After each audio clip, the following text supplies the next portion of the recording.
Bonjour à tous et bienvenue sur ma chaîne. Je vous avais déjà parlé du fonctionnement classique des colonies d'insectes sociaux et de celui des colonies de guêpes. Alors aujourd'hui, je vais vous parler du fonctionnement des colonies de fourmis. L'histoire d'une colonie de fourmis commence comme toutes les colonies d'insectes sociaux par un vol nuptial.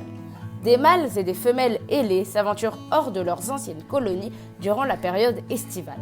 Le vol a lieu lorsque le climat est pluvieux ou orageux.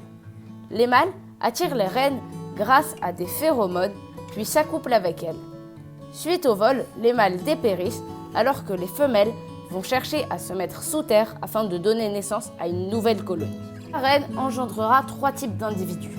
Les princes et les princesses qui fonderont de nouvelles colonies, les ouvrières qui seront chargées de la recherche des ressources pour la colonie, du nettoyage de la fourmilière ou encore du bien-être des larves, et les soldats qui seront chargés de la protection de la colonie et de la reine.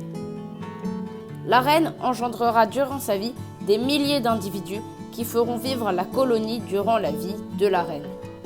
En général, suite à la mort de la reine, la colonie commence à décliner et à s'éteindre peu à peu, étant donné que la reine n'est plus présente pour assurer la relève par de nouvelles générations.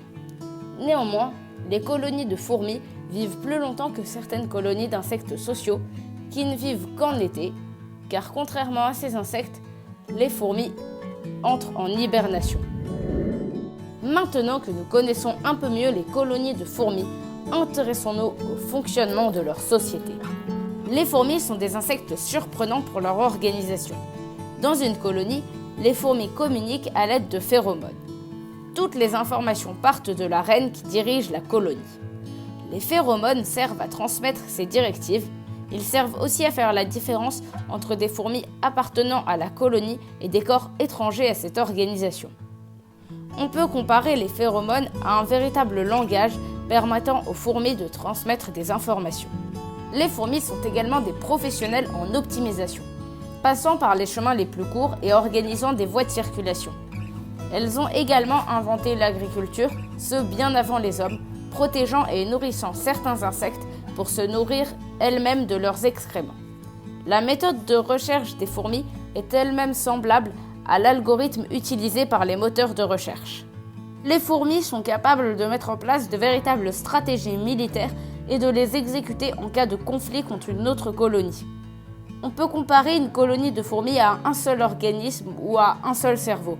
Dans une colonie de fourmis, le groupe prime sur l'individu, au point même que l'on peut comparer un individu à un pion manipulé par la reine pour effectuer différentes tâches.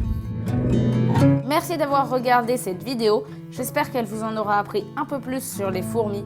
N'hésitez pas à vous abonner et à liker la vidéo, et moi je vous dis à la fois prochaine.